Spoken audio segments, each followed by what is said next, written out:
You are now listening to the Flaming Melon Podcast, featuring your hosts, the Watermelon Boys, Lucas Beaudois and Patrick Riley. Fasten your seatbelts and enjoy the ride. And make sure to look both ways at the stop sign because the Watermelon Boys and affiliate networks will not be held liable for any accidents caused by this pod. Thank you. Hello and welcome to the second installment of the Flaming Melon Podcast. I'm one of your hosts, Patrick, and I'm here with my co-host, Lucas. Lucas? Hello, everyone. Anything you want to say to the people just right off the bat, just as a maybe a warm welcome? Yes, I hope everyone had a good Christmas. And if you don't celebrate Christmas, I hope everyone had a good December 25th. All right, same from me as well. And we also have the New Year's. I'm trying to think at this point, by the time you hear this, it will be 2022. Isn't that a crazy thought, Lucas? 2022, Part 2.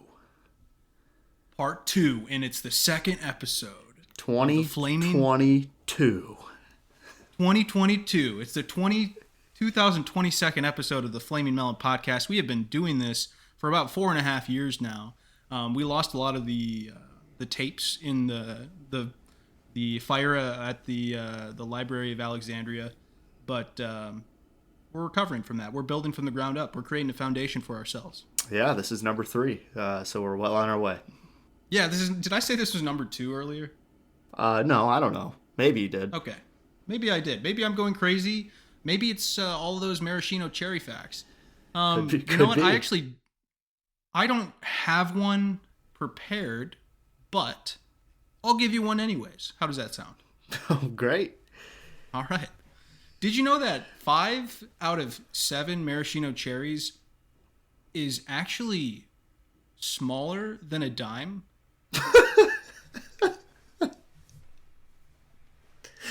It's a little known fact, but... Was that 5 out of 7? Yeah. 5 out of every 7 are smaller than the average dimes. I didn't know that. I question that one a little, but I'm going to trust you because you know a lot about cherries. I do know a lot about cherries. You are a magician, so it makes sense that you'd be a little bit skeptical. But trust me, there's nothing more magical than some maraschino cherry facts to start off your day. That's true. That's a good point. But aside from that very important moment we just had, you've had some important moments this past week, haven't you? Yeah, I have. Well, and I think I'm not even aware of what these are. So if you want to just take the floor and tell everybody what you got going on. Well, you know, the big thing is I attended a show at Marvin's Magic Theater again.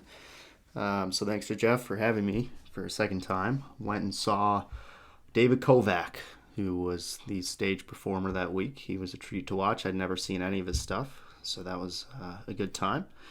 And Jeff was doing the close-up this week because John Carney is away. So I got to watch him do some close-up, which was pretty fun. He's very polished in the close-up material that he does. He did a fantastic copper-silver routine to open his set that was really, really killer. I definitely want to see him do that one again. And if you were to explain that effect to the average person, how would that effect appear?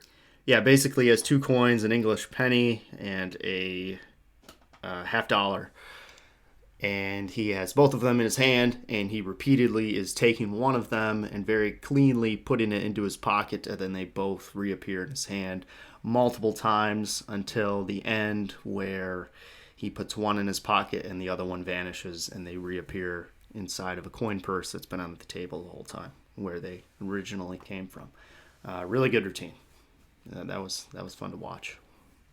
A classic of magic for sure. He also opens the stage performances with a trick and a little intro about the magician each week, and he opened the stage show with his card mouth, which I have seen twice now. It's a great effect where someone chooses a card, signs the card, they get to shuffle the deck themselves, and he states that he's going to find the card with his mouth and fold it up inside of his mouth. So he places the entire deck of cards inside of his mouth, which is pretty funny, and kind of goes through the cards and whatnot and pulls them all away until there's one remaining, and he pulls that card out, and it is not their card. To which he stands there for a few moments, confuddled, and then proceeds to cough up the card in a folded manner.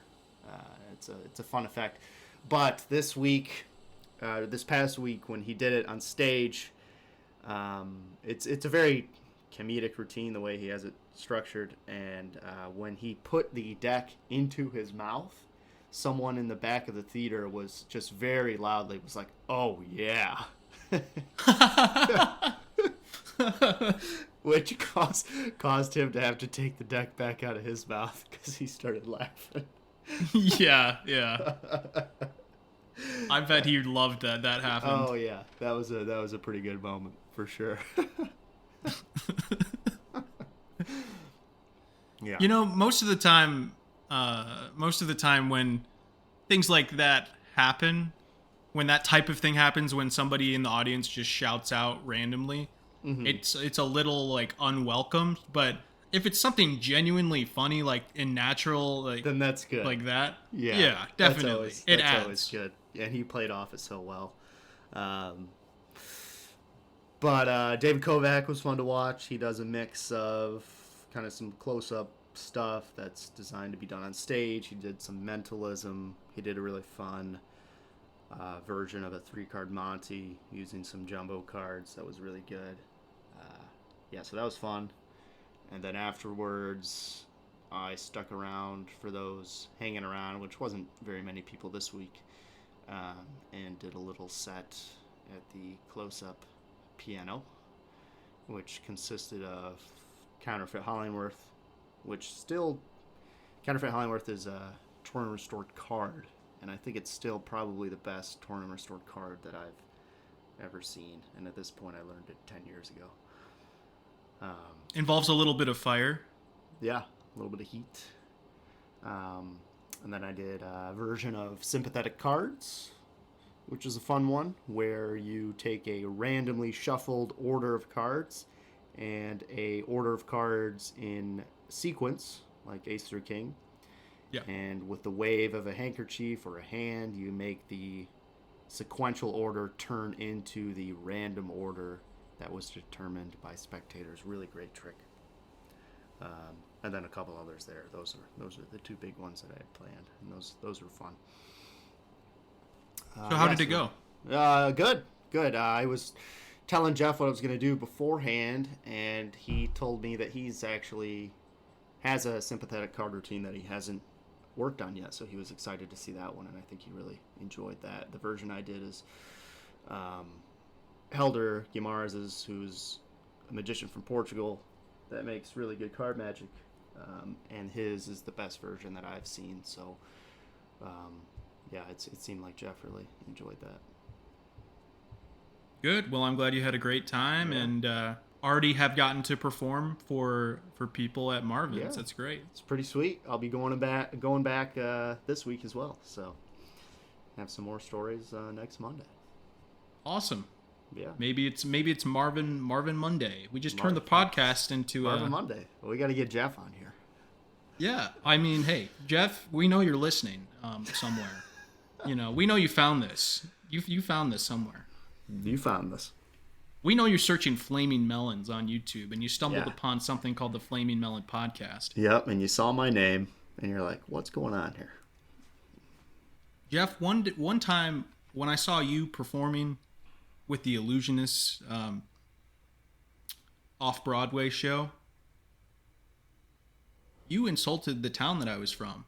And the show wasn't even... And the show wasn't even held in that town. Wait, he insulted Papa? Yes. That's amazing. And I talked to him during the intermission. Uh-huh. And he said, and I was asking him about it. And I'm like, hey, I'm from there. And he said that he just, before the show, wherever he's wherever city he's performing at, he just asks people, "What's the podunk town around here? What's the what's the town that everybody kind of shits on?" And for some reason, they picked that small town. Yeah, Pawpaw. That's hilarious. It's a little podunk town. Yeah, and that was also the first time that I think I've heard the words podunk in person as well. Yeah, this is the first time I've ever heard it. but you know, like it's like I immediately know what it means, but I've never heard the word. Yeah, kind of like a small country town in the middle of nowhere, pretty much. Yeah, I'm gonna use that more. That's a good word. Podunk. Well, that's really all I had for the week. Other than that, it was pretty quiet. What about you? Well, go ahead. Well, I was just going to ask you if you had any movies that you had your eyes set on in the coming month or so to see. Yeah, I do. I really want to go see The Tragedy of Macbeth, which normally is probably a movie that I wouldn't be very excited for, but it was made by my favorite director, Joel Cohen, who typically makes movies with his brother Ethan, and they have made a bunch of my favorite movies, so I'm very excited to see that. However, it came out Christmas Day, and it looks like none of the theaters in Palm Springs are playing it, so I gotta figure something out. That's a tough one. Might have to drive to LA or something. Are they doing fewer showings in general? Most likely, because it is gonna be a smaller movie. So I don't think every theater is gonna pick it up, especially when you have movies like the new Matrix. You got Licorice Pizza. You've got Don't Look Up, which is a new movie with Leonardo DiCaprio.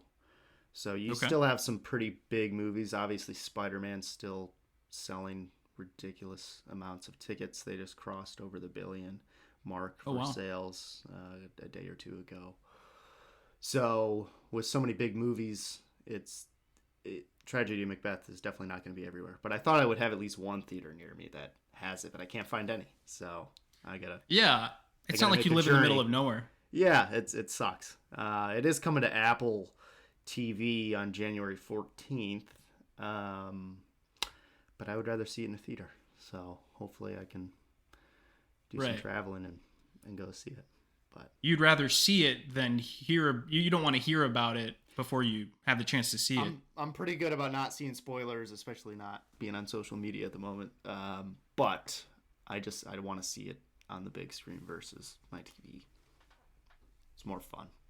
That's fair. And speaking of spoilers, just a spoiler for everybody: Santa isn't real. Whoa! Oh, did you hear that sound? We've been demonetized. We actually have to pay to make this now because we weren't making anything. We have to pay $250 to upload this episode because I said that Santa wasn't real. Yeah, that's okay. What's the price? Maybe our sponsor this week will help cover that, but we'll get to that. That's true. That's true. We have. I will say one thing about the sponsors, and that's we've been very lucky to have them. Yeah, absolutely. Just the space that happened after that. I couldn't tell if you were going to say anything. So I was just waiting and then you just, Hey. So how was your week? So I had a good week. I started some new social media. Mm-hmm. And are you gonna tell? I don't know if I want to. I don't know if I want to cross promote that at this time. That's okay. It's because my identity. This is the one thing I will say. My identity is hidden. It's a TikTok account, okay? I told myself we already know that. New social media doesn't mean Instagram or Facebook.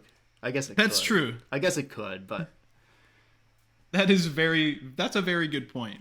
so it's But a I told TikTok. myself I told myself I was never gonna make a TikTok, but then I had this idea to wear a ski mask, and gives me the ability to say a lot of weird things and not have much recourse for it. So I did it, and maybe one day we'll drop that on there. But that's been going good so far. I'm just gonna stay Good. consistent at it, and become TikTok famous, as the kids say. I can't wait. But there is a magic story that I don't have any good ones really from very recent, but I have one that's kind of a staple to my history of performing that I'd like to share. I'm ready. So Lucas wasn't there, but he's heard this story many times and can also attest that it's true. Mm-hmm. So I'm trying to remember the year. Maybe it was 2016. 2016, probably. Maybe 2017. Yeah. So there's this magic convention in Iowa that I might have mentioned in a previous episode. Mm-hmm. Ran by Steve Daly, who is the guy that I pointed out at the beginning of the Mind Freak episode that was in the intro. Right.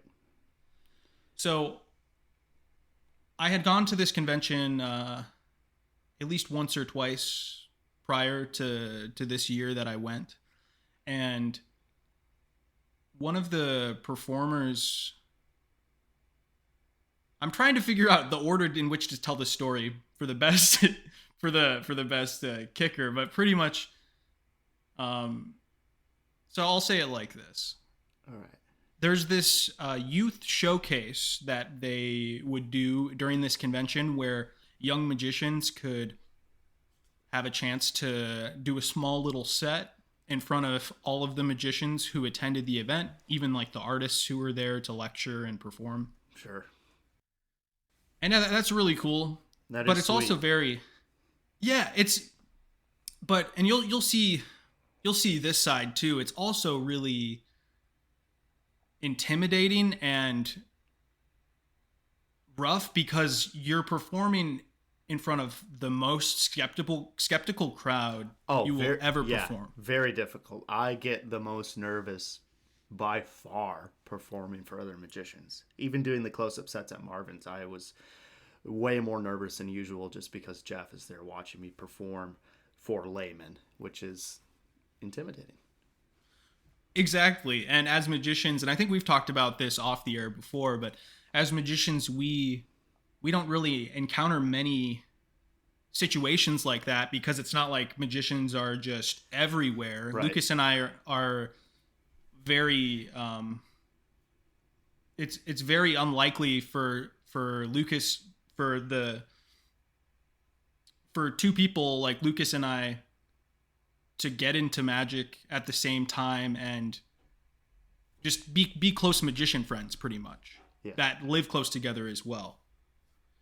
But you know what else is, I think you and I don't get to perform for magicians a lot, but I think in general, a lot of magicians do perform for other magicians because a lot of magicians are just kind of hobbyists that end up going to these conventions and stuff, and kind of the only time they really perform is for other magicians. So I think it's pretty variable in the community.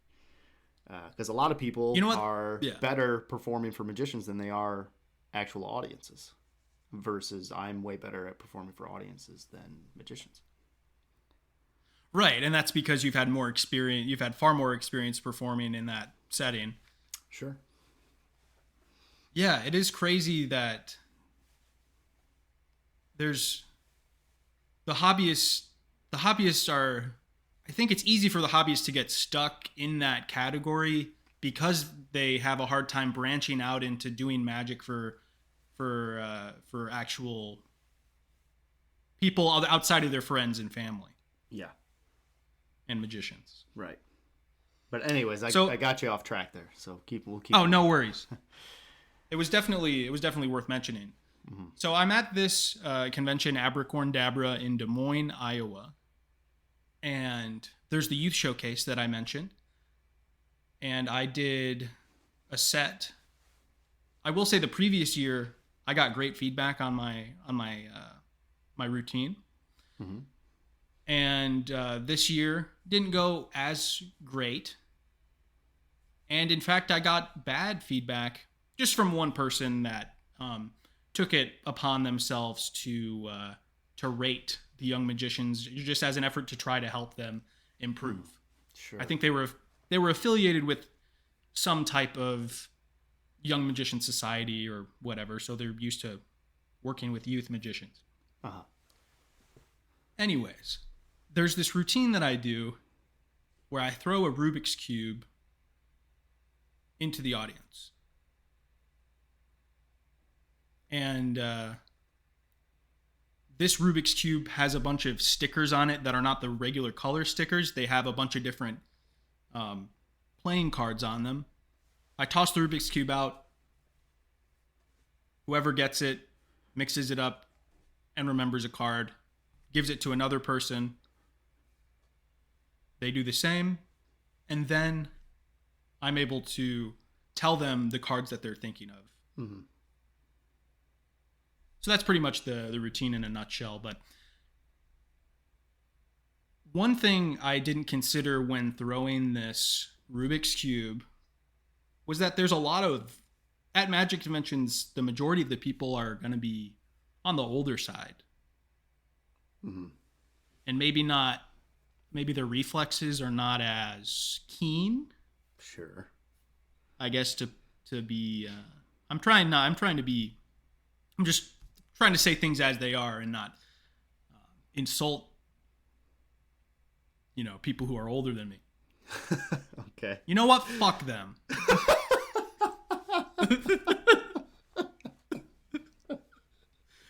Fuck every single person that's older than me. Fuck even you, Lucas. I domed an old lady in the skull with a Rubik's Cube. Fuck you. You know what? And that's the exact mindset I had going into this performance, which is probably why it didn't go as well.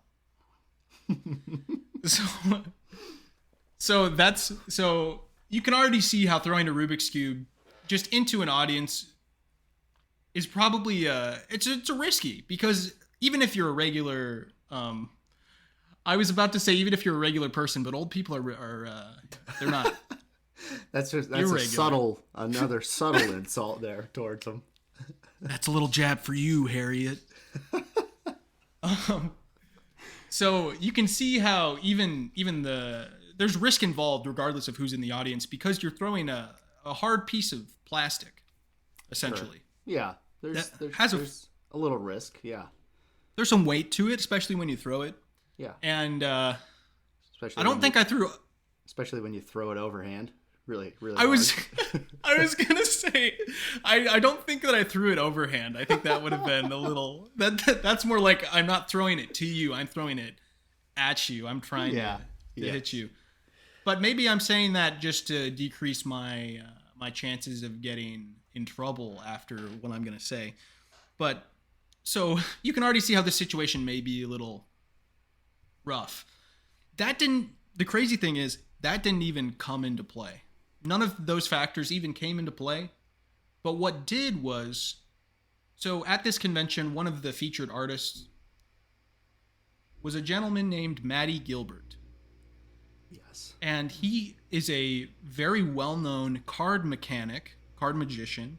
Mm-hmm. And one of the reasons why he is so popular and well-known is because he manages to perform better card magic than the average card magician, but he was born without hands or feet. Yes.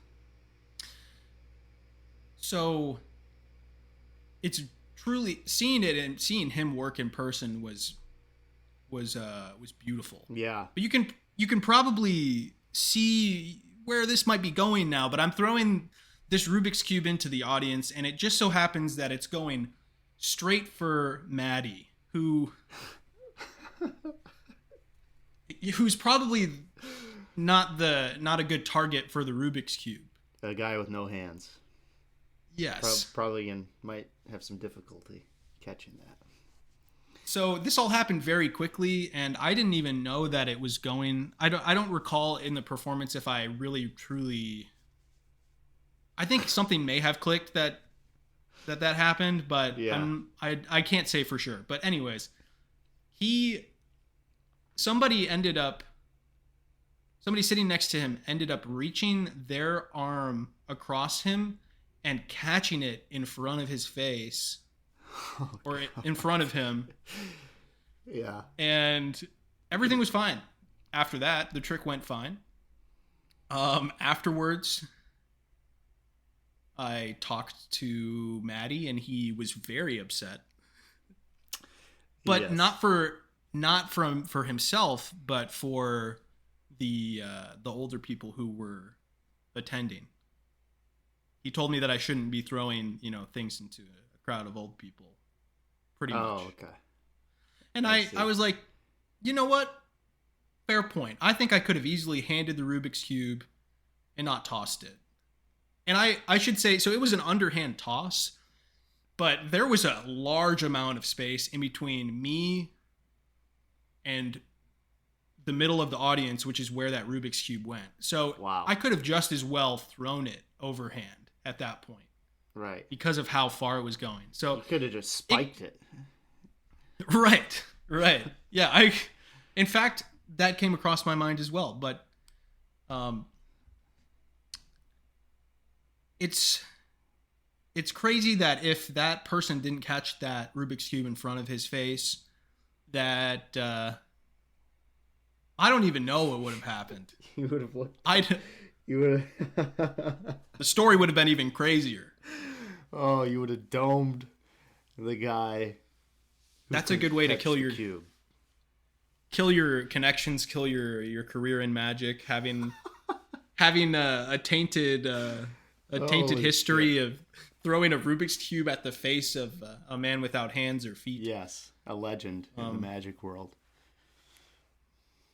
Yeah, he's great. And the sad thing was, I had this beautiful time meeting him prior, like when he first arrived at the hotel, he was trying to find where he was supposed to go and stuff. And I just ran into him kind of in a hallway, and we even rode an elevator together. Oh yeah. And we shared a meal together as well. We ate a dinner. And I'm sure this was prior to that happening, because I don't think I talked to him at all after that. But yeah, so Maddie, I know you're not listening to this, but I am very glad that I didn't hurt you. That didn't sound very sincere at all. I'm glad I didn't hurt you, but I'm still going to overhand cubes into the audience. Well, actually I switched from underhand to overhand because I need to get a little bit more. I actually have a whole bag of cubes now. I just keep chucking them. Yeah. As terrible as that story is, I have been able to tell the story because it's just one of those things that could have been a lot worse. It's a great story. I love that story.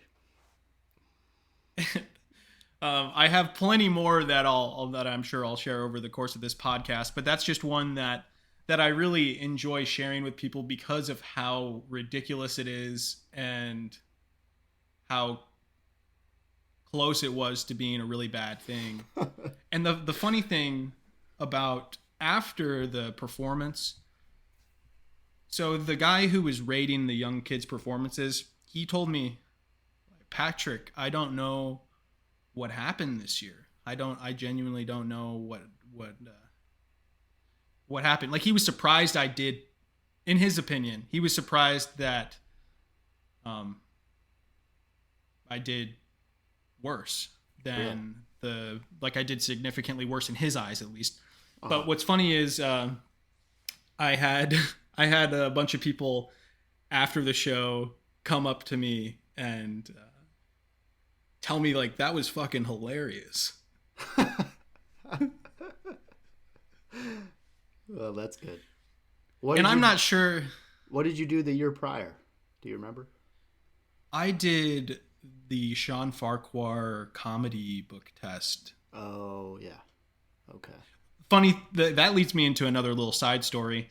So I did that to somebody who had...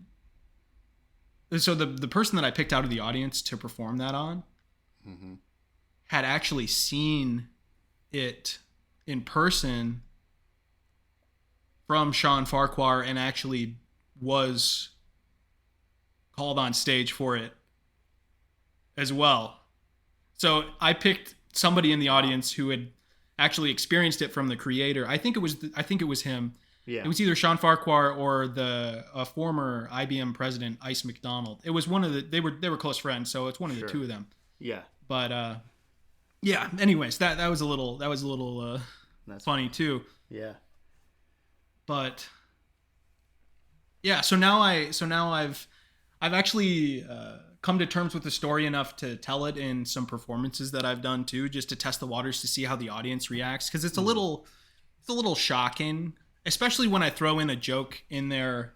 So I explain the story and then I say, and that didn't solve anything. Yeah, that's a good joke. Like it was like I threw a Rubik's Cube at a man with no hands, and that didn't solve anything. That's awesome. I still have that cube. Hell yeah. That's sick. Sick. It's so sick. That's fucking sick, dude. Yeah, no, Maddie's awesome. I mean, definitely look him up if you haven't heard of him or seen anything, because all of the magic that he does, like, he had to create his own sleight of hand for. Yeah, there were no magic books that could teach him, because he had to invent his own way to perform. Right. It's crazy the stuff that he is able to come up with and be able to do sleight of hand with a deck of cards without hands. I mean, he even fooled Penn and Teller on Fool Us. Right. Mm-hmm. Yeah. So if you want to look him up, that's Mahdi, and then his last name is Gilbert. Maddie Gilbert.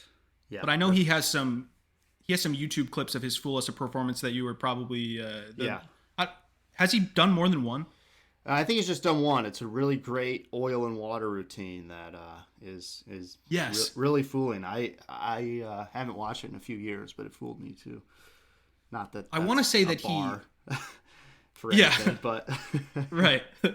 Hey, I mean, I think that I want to say he taught that effect. He definitely performed it. I think he taught that effect as well. But I remember seeing that in person, and I mean, he has nothing to hide. Right.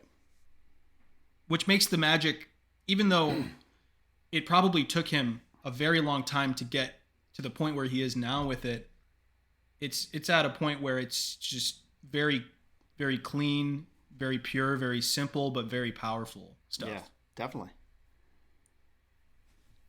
So yeah, shout out to Maddie. Well, are we ready to get into a little ad? Yes. You know what? Actually, before we do, there is one thing I was going to mention, and I was going to tell you like off the pod, but I'll just say it here. Okay. I don't know this that interesting, but at this current time, I am at my lowest inventory of bicycle playing cards that I have been since I've had bicycle playing cards at some point in like 4th grade. Can I guess how many cards this may be? Yeah, take a guess. You know how many? Take a guess of how many unopened regular bicycle playing cards, regular decks. Guess how many unopened ones that I have remaining in my inventory currently. Okay, so you've always kept a crazy stock of them. Like you never, like you said, you never always just You haven't even shit ran load. out. Yeah. So you've always had, but you're always giving decks away, and you don't. At least I think you do, right? Uh-huh. You're like, and you go through them a lot as well. I burn through them probably more than your average guy. And you probably have higher standards than the average person on when a deck of cards should be rotated out. Potentially. At least with me, probably. Uh-huh. So how many bicycle decks? So I know you've had hundreds at a time before, and the last time I knew you stocked up pretty heavy. Mm-hmm. I'm going to say like 24. It's a good guess. I have under a brick. I was not thinking that you'd let yourself get that low. And for people that don't know what a brick is 12 decks of cards. 12 decks of cards, if you stack them together, is the shape of a brick. So they call it a brick. And that's how you purchase mass quantities, is in bricks. And I think I have, it's either 7 or 8 that I have remaining. Did you, so have you ordered them yet? Or I just ordered a gross from Costco yesterday. I just bought 12 bricks yesterday. So that's 144? 144. Those will be coming. So that'll keep me stocked for probably 4 or 5 months into 2022. So a regular person hasn't heard of a brick, let alone even has thought of considering buying a gross, which is more decks of cards than the average person, probably multiple people combined will own in their lifetime. Yeah, definitely. It's a little... So, yeah.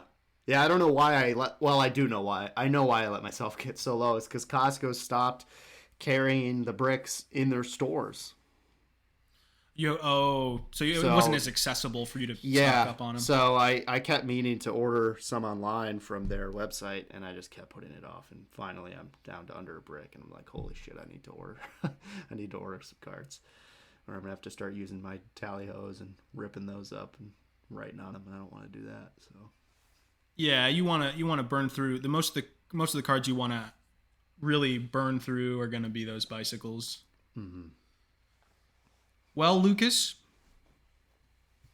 would you like to introduce our sponsor for episode number 3? You know what? I sure would. But also, I need to pull up the doc. I don't have it pulled up. So, all right. Well, give me first off, I'd like 2 minutes. I'd like to apologize to our sponsor for the technical difficulties here, and I hope that you decide to stick with us during this rough time that we're having currently, and we'll take a pay cut. We will take a 50% pay cut if we have to. Okay, I'm ready. All right. Well, see, that was quick. 25% pay cut. That was I pulled that up quick. We'll take the 50% pay cut, but go ahead, Lucas. I'm taking 25, but we'll talk about that later. Okay. Have you ever thought to yourself, what is life other than the day job of eating cheese right off the block? Maybe you've wondered what your legacy is, or maybe how your kids will turn out. Maybe you will never see them grow up. Who knows? That's sad. That is. As sad as a thought that may be to some of our listeners, we must teach our generations young and while we still can. Maybe it comes down to the science of existence, but I think things boil down to 3 factors: babies, Jell-O, and shots. Let me elaborate here. Every kid wants to be just like mommy and daddy, and now they can with baby's first Jell-O shot.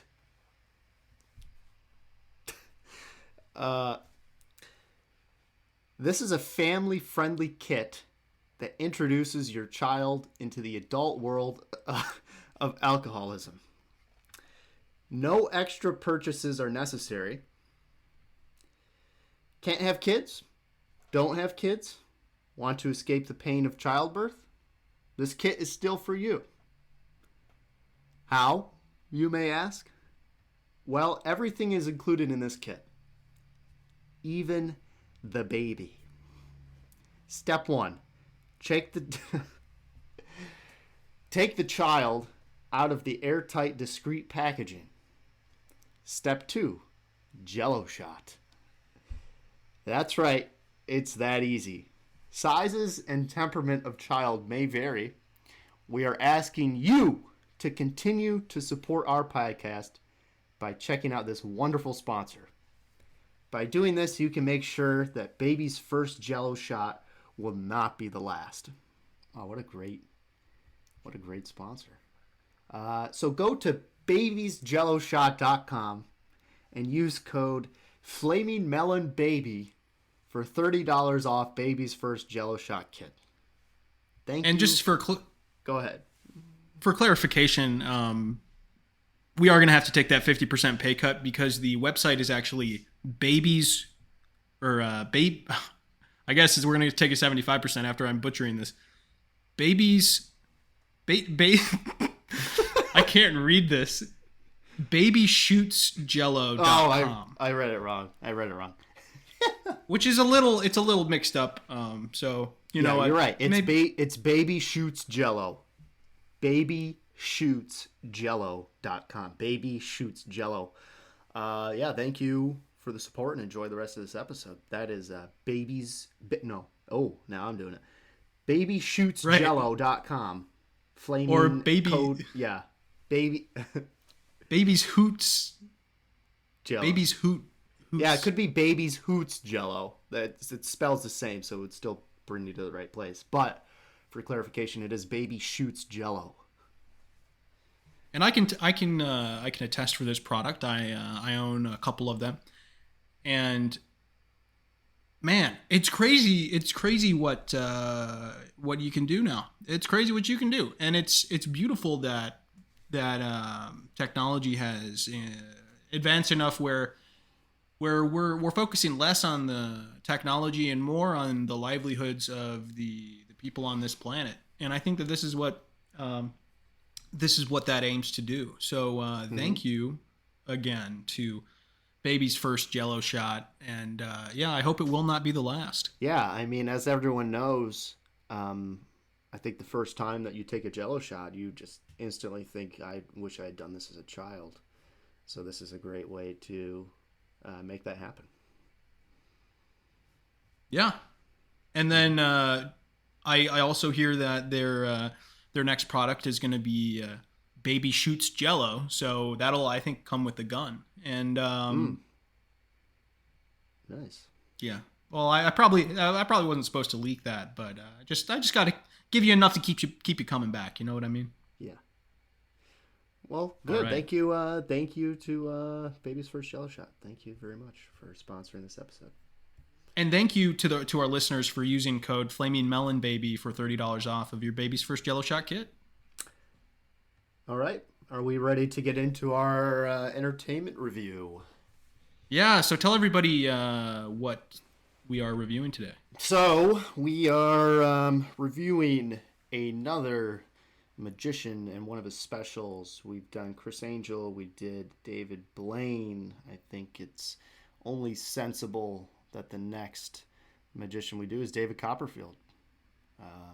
Kind of one of the mega names in magic. The most successful magician commercially. Probably the most famous magician of all time. And we picked out just a random special of his that I found on YouTube. This is Mystery on the Orient Express, which is his 8th TV special. This came out in 1991, I think this came out. Yep, I think you're right on the dot with that. Yeah, and it is a compilation of some stage magic. There's kind of a little storyline to it that goes throughout, but why don't we get into it? Yeah, so they really, right at the beginning, you have this very interesting visual of the mouth of what you soon learn is a woman, right? Yes. These just big, like, red lips, mouth zoomed in, and she eventually starts talking talks about how the Orient Express has captured the imagination of people around the world. Kings, prime ministers, and presidents have experienced the elegance, sophistication, and occasional murder on this legendary locomotive. She then says, "Tonight, take a ride filled with mystery, romance, and magic. Because today, the Orient Express has a special passenger, David Copperfield." And I actually love that intro. I think it ages very well for the style of magic that is performed. I think it's got that kind of weird, different stage presence to it, and I enjoyed the intro.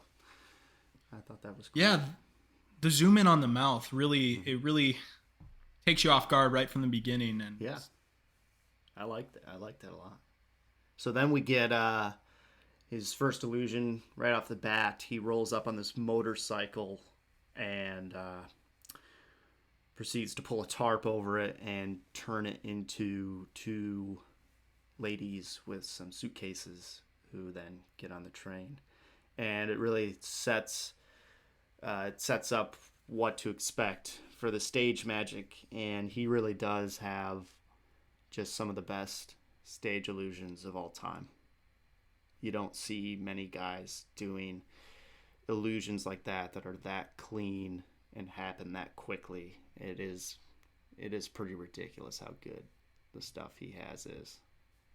Yeah, you can definitely tell that there's been tons of hours spent, thousands of hours spent just on these individual effects to get them to look as clean and perfect as they do. Because you can, even now, you can try to look for flaws, because you'd assume that there would be some somewhere. Yeah. Uh-huh. But I had a hard time finding really anything that went. Yeah, it's so good.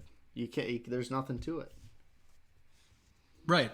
What you see is what you get, as Chris Angel would say, and I found a way to say this every single episode, I think. Oh boy.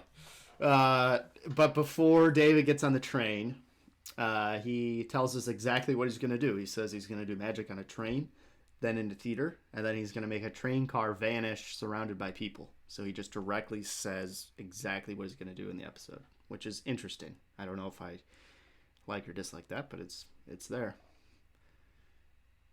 Yeah. But I guess, to be fair, there's enough of like a, I guess, plot might be the word. I don't think it gives away too much. I think you're right. He might not have to say. He definitely should say give a hint at the big trick at the end. Yeah. Just to keep people in, because that's what everything leads up to in the end. But in terms of the the production, it's very beautiful, and I did not expect. I haven't seen much of David Copperfield specials, so for something from the early '90s, this production quality was fantastic. Yeah, just the opening set of the train station with the train and like how they lit that area, like that looks very expensive. Yeah, I mean, was this outside? Was this on a stage? I can't even tell. It doesn't look like it was outside. Right. It looks maybe a warehouse. Yeah, it looks indoor somewhere, but it just looks like a very expensive like opening shot with that set for something that's a magic special. Like you don't see sets like that very much. And of course, it is David Copperfield, and this is his 8th special, and he's already like the biggest name in magic that there's ever been. So obviously, he's going to be able to afford to do stuff like that. But it's still really cool. Did the beginning was the camera shot at the beginning continuous? Wasn't it? I can't remember. I'd have to watch it again. At least a good portion of it was. Mm-hmm. There were, because it went from before David came up, the lady, I think she went to like a child or something. You know what I'm talking about? Yeah. There was just I this. think you're right. Yeah. Very coordinated, continuous camera shot that was cinematic, and you also get a lot of. This is throughout this special. Music is very key, and you begin with kind of this beautiful orchestra music, It feels like a movie. It definitely feels like a movie. Yeah. Yeah. It does. Because then you get on the train and there's like some... you follow the camera like through a couple of the cars and like see some other people. And like a lot of it's pretty needless in the sense of like they don't enhance the trick, but they kind of do it to try to pull you into the story, which to be honest, there isn't much story there. Like it is just a bunch of magic. But he's trying to make it feel like more of a story. So it's interesting. Well, maybe you're right. Maybe it's less of a story and more of a atmosphere that he builds. Yeah, definitely. Mm-hmm. So he goes into the train car, eventually sits down with a woman. I don't know if she was already there or came up. Mm-hmm. Regardless, he performs a card trick. Yes. And actually, it's a kind of a multiple part thing. And I had no idea this trick even existed back then. Mm-hmm. But he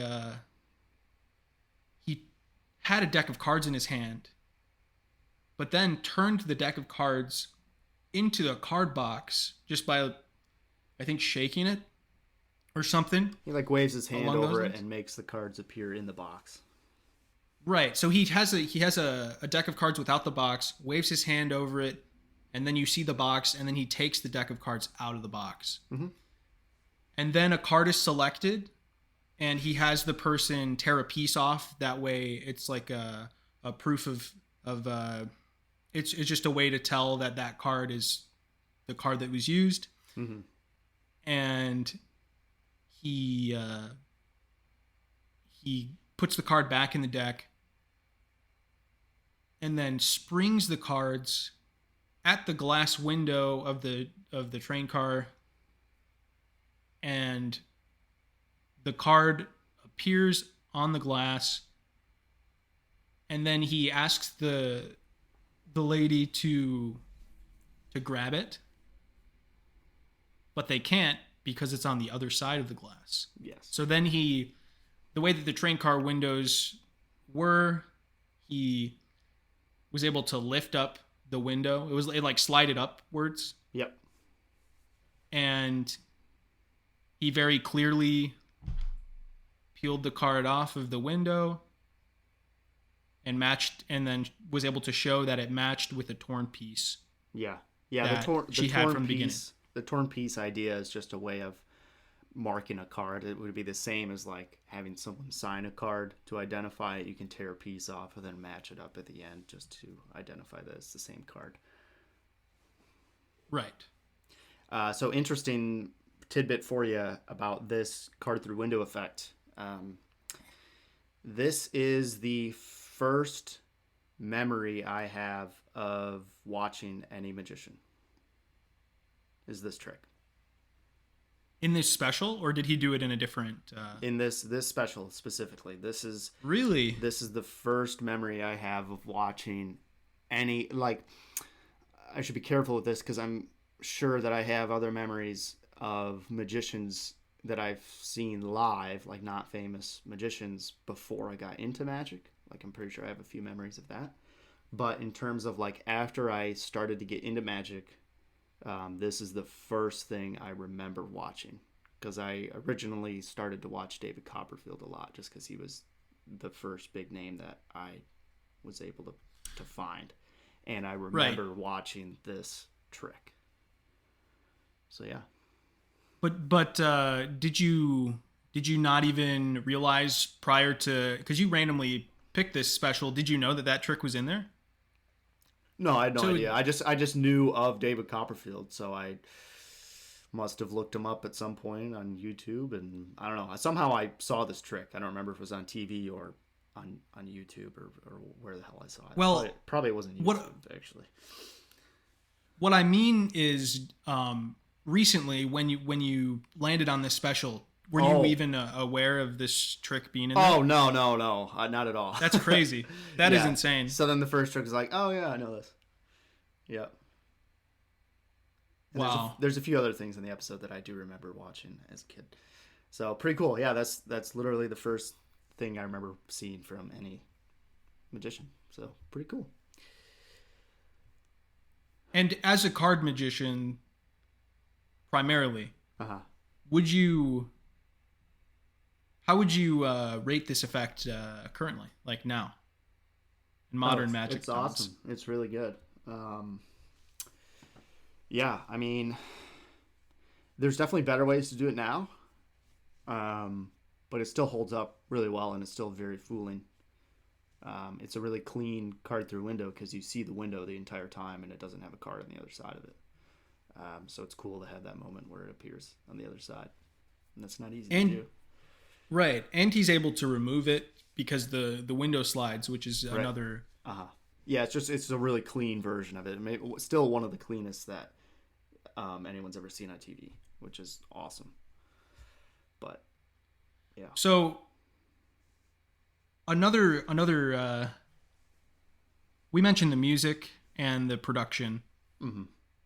But something that goes along with the music is dancing, which there is a lot of in this special. Yeah, so now we get into some of the stage bits, which so we open to him in this theater, which I'll just mention is fucking packed, like insane. It's almost an arena.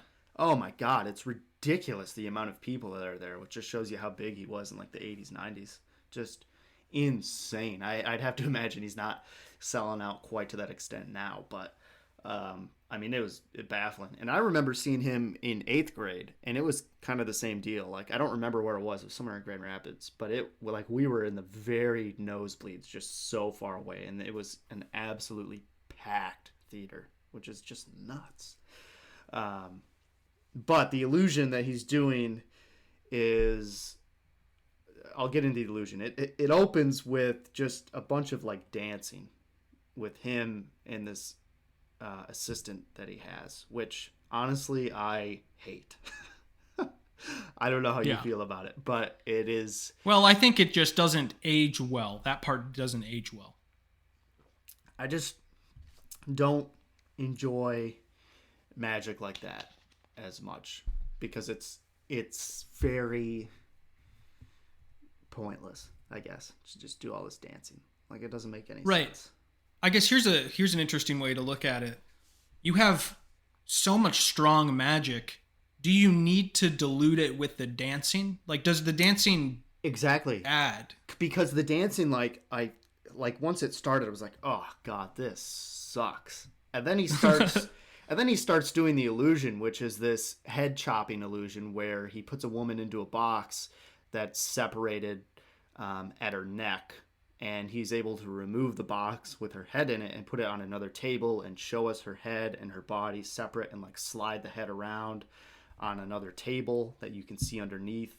And the illusion is so good that it makes me be like, okay, I can get over the dancing because this is incredible. Right. It almost makes you think that, oh, this is not going to be like, this is going to be kind of cheesy, but then it's a really strong visual. Yeah, then it's a crazy version of the head chopping illusion, which is just it's unbelievable how good it is. So her head is literally across the room on this other table. Like, it's not even I'd say a table that is like a bench. Almost like a bench. Yeah. And the head is animated, like it's moving. It's clearly a real person's head that's alive. Yes.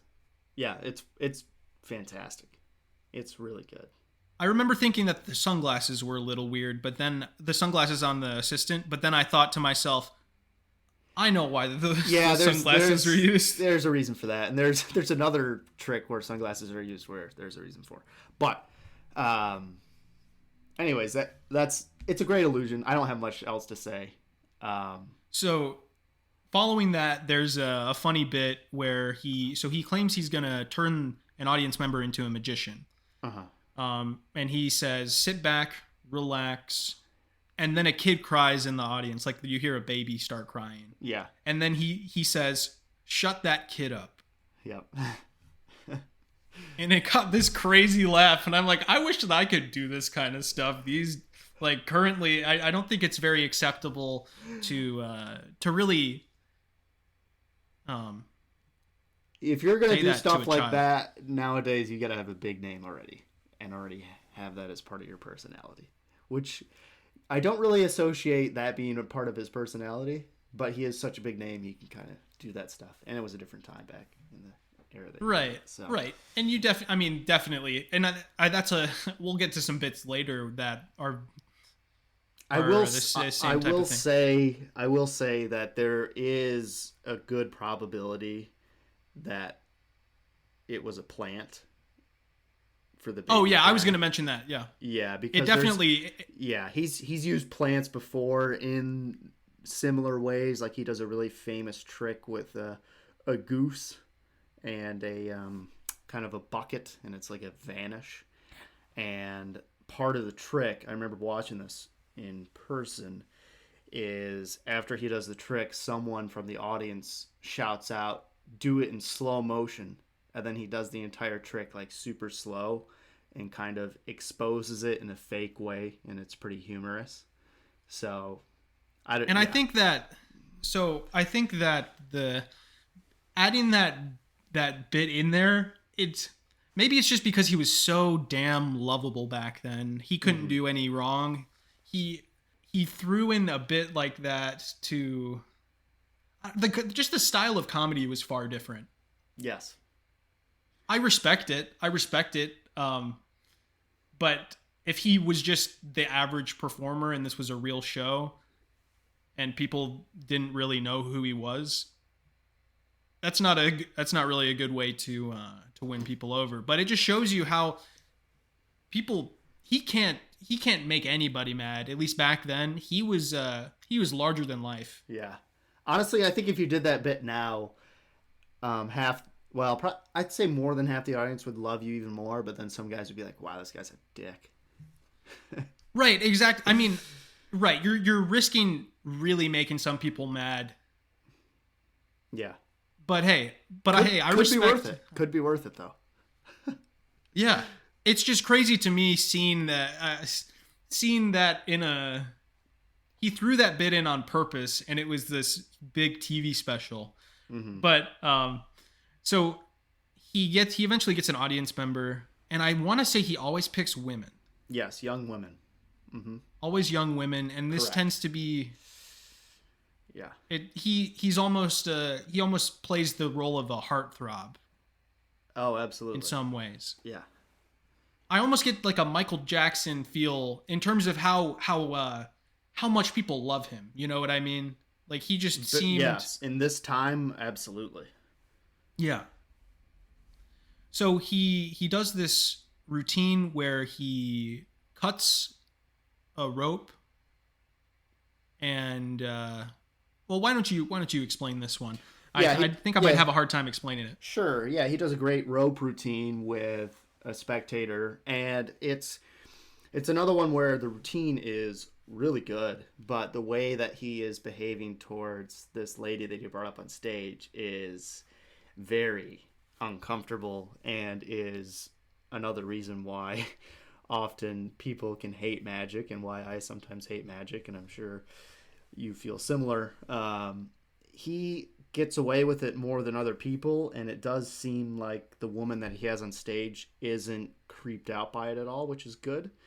But some of the gags that he does in there, and like some of the stuff that he's doing to this woman up on stage, it's just really creepy and uncomfortable.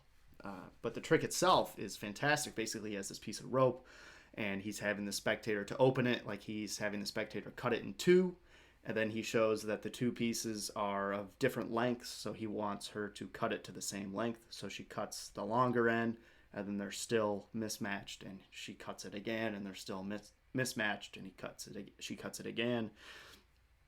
And that goes on, and he ends up just putting the rope back together into one piece. And then he gives her own piece of rope, and he says he's going to teach her how to do stuff. And then you get this gag with a pair of scissors. So he has his own pair, and then there's another pair in this bucket, which the opening of this gag is actually really good, and I was loving it. So he tells her to go take the pair of scissors out of the bucket and cut her rope like he's doing, and he starts cutting up his rope a bunch and is looking at the audience. Meanwhile, she is unable to pull the scissors out of the bucket, which is funny. And he turns to her, not realizing supposedly that she wasn't able to do it, and says, "Perfect, you did a great job." And then he goes over and takes the scissors out of the bucket with ease and lays them on the table, and he's like, "Okay, now we're going to do this." And so he goes and starts doing something else, and she is now unable to take the scissors off of the table. They're just laying on the table now, and she can't lift them up, which is awesome. And it adds another layer to the trick, because you think that the bucket is somehow rigged, and then now you can't even lift them off the table, and they're out in the open, and that's really cool. So he goes and picks the scissors back up, and then he does this terrible gag where I think he gets rid of those scissors, and he says, "Here, you can use mine," and his are now sticking out of the front of his pants, and she goes to grab them out of his pants, and he is holding on to them through his left pocket, and so she's unable to pull it out of his pants, so she's just kind of grabbing at the scissors coming out of the front of his pants and pulling on them, and he's just giving these sly looks to the audience, and it's just like, and this just turned into something terrible. So Right, and then the kicker after that is he ends up pulling a different pair of scissors out of his pocket, right? Yes. He's like, "All right, we'll just use these then." So it's really exploiting that moment. And I know the times were wildly different, but I just can't even imagine this. I can't imagine this flying at any point. But I guess that shows you who he was and what he could get away with in terms of, or how much the audience liked him, I guess. And I don't think he does any stuff like that nowadays. I don't remember anything like that when I saw him. I mean, it's been a long time now, so I can't recall everything exactly. But I'll be interested to watch him again and see if there's anything of that nature, because I don't think there is anymore. I think he realizes that stuff's not cool. But big stage illusions, or big stage illusionists back then, there was a lot of dancing, a lot of girls, and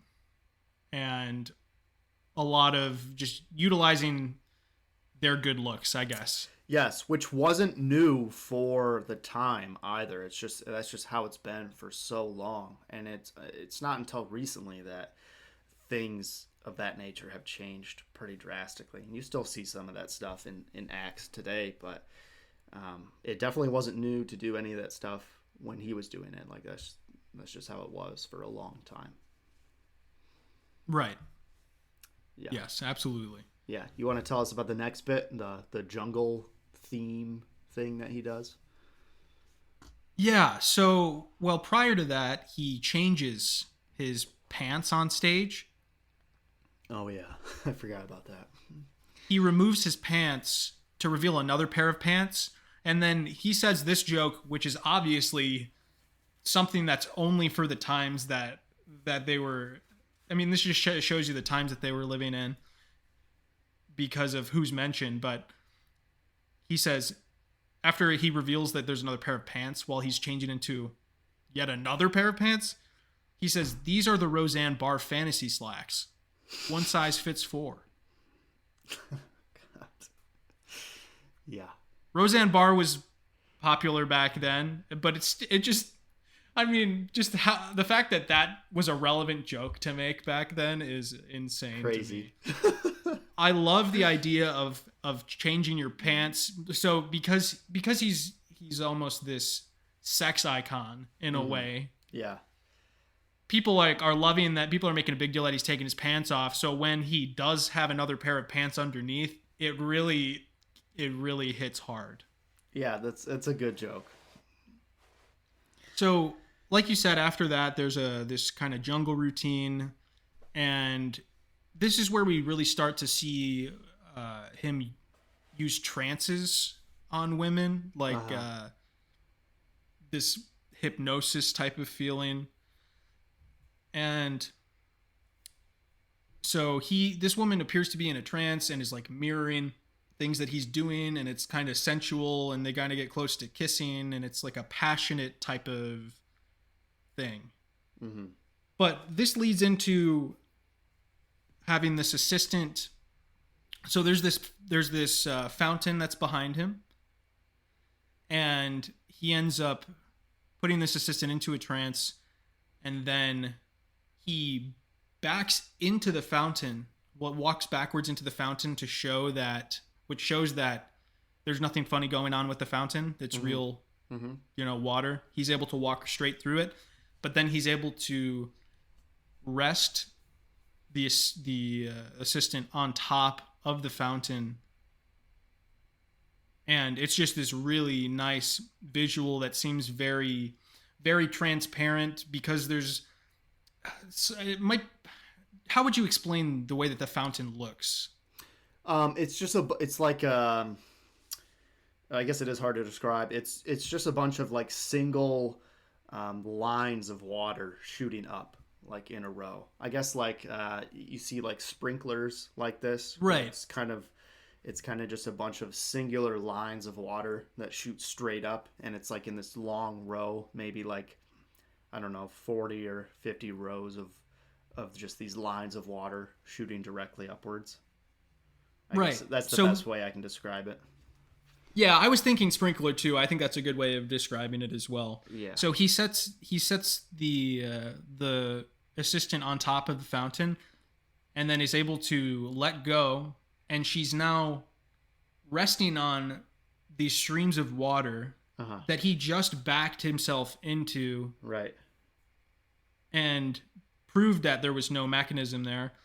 And he then made the fountain slowly fade down and rise up, and she would float up and down with it, as if the water was somehow carrying her weight and pushing her up and down. Right.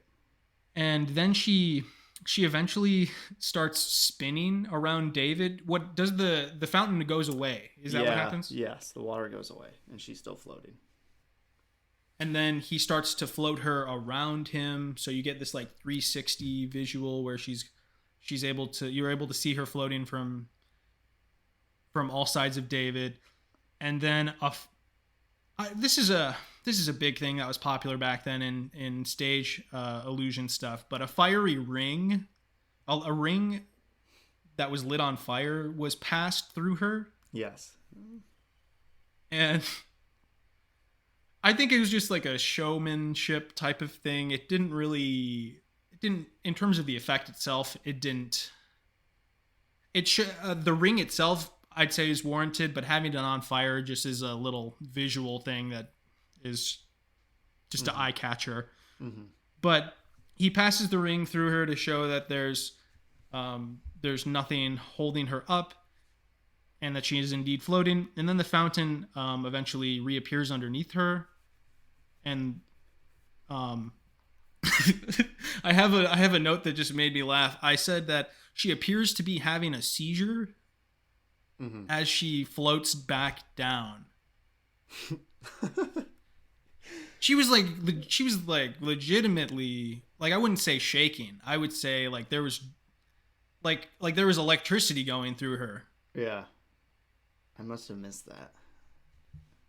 I definitely would encourage you to go back to it, because when you go back to it, it'll be very clear. Okay. I don't know why I picked up on that. To me, it just seemed, it's like as if her body went through this crazy experience, and now it has all of this pent up energy that it doesn't know what to do with. So she ends up floating down and eventually falls back asleep, only to be brought back from that state to a waking state with David's passionate trance.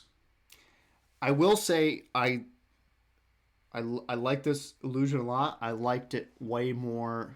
I would have liked it way more if the water didn't go away. I liked the idea of the water maybe having something to do with it, because as soon as the fountain is turned off and she's just floating, you know that the water has nothing to do with it, and that she's floating in some other manner. I like the mystery of having it only be doable with the water, and having the idea maybe there's something with the water that's making her stay up like that. I like the idea of that, but I think once the fountain's turned off, it takes away that mystery, which it almost was disappointing.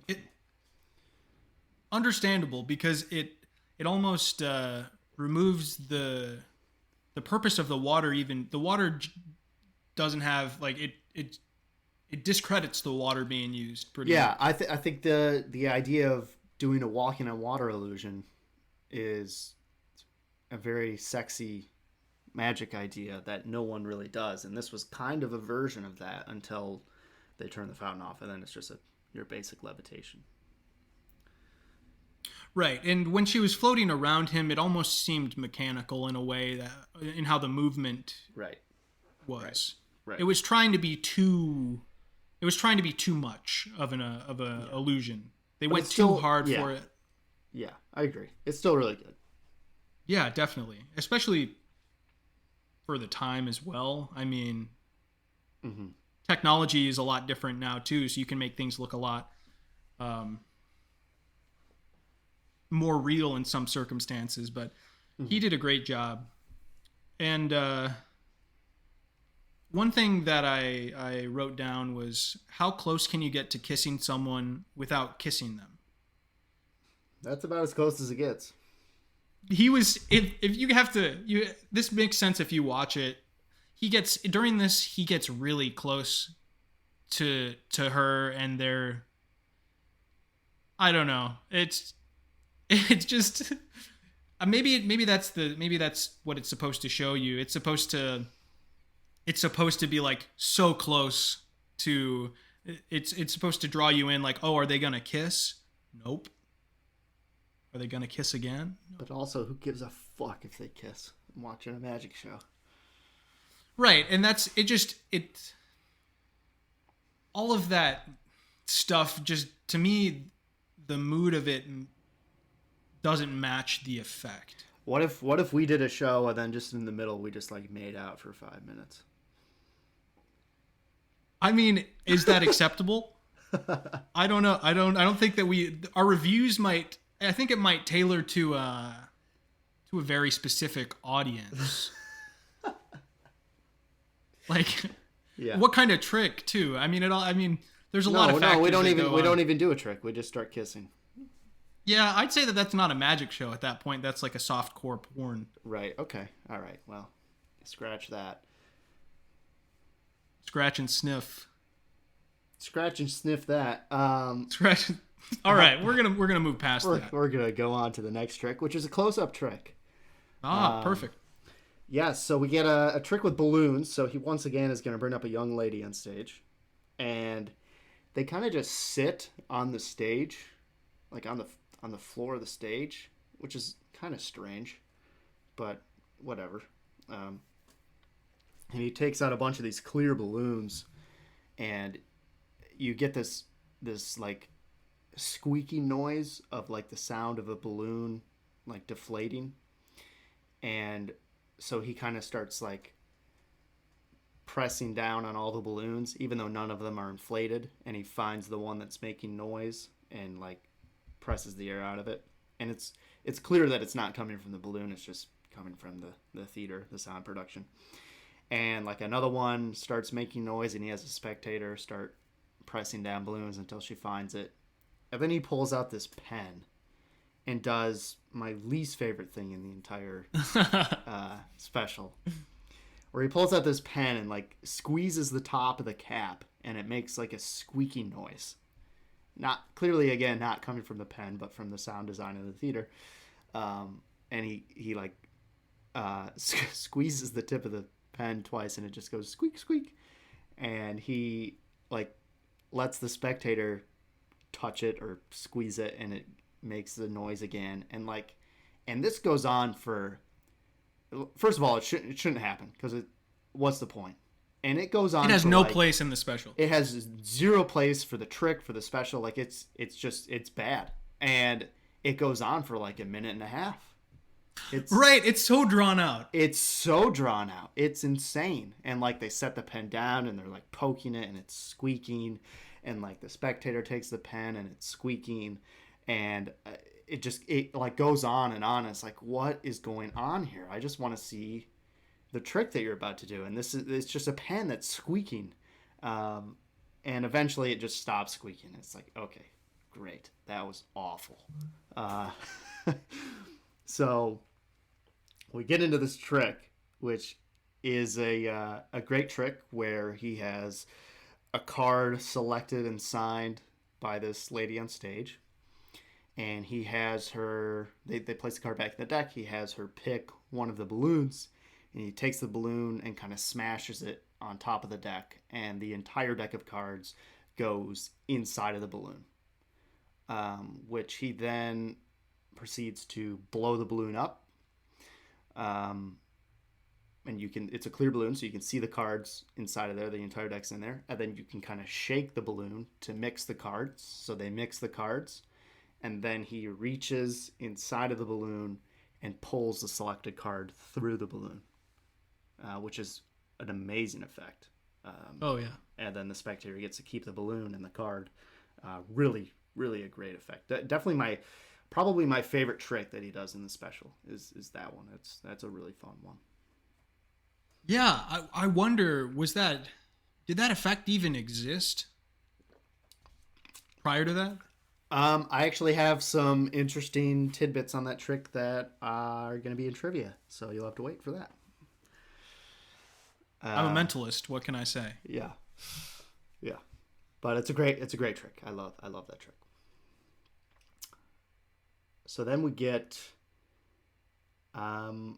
this little bit with a rose. I don't know if you want to talk about that, or I can. Yeah. So I'll just briefly explain it. He goes into the audience, picks somebody out, introduces this paper ball, ends up, I don't know if they crumple, the spectator might crumple it up, I don't remember. Yeah. But anyways, crumpled up paper ball, he causes it to float, and then he just does some floating stuff with it, and then after he's done some levitation stuff with it, he unfolds it and then folds it into a paper rose for the girl, which also again shows the whole like love heartthrob thing. And then he levitates the rose into the air, and it's floating up and down and whatnot, and then he lights the rose on fire while it's floating, and then there's a flash of fire, and then it now is a real rose that he hands out for them to keep. Mm-hmm. And this is and I want to say I saw his name in the credits too. I think it was Kevin James that invented this. Oh, okay.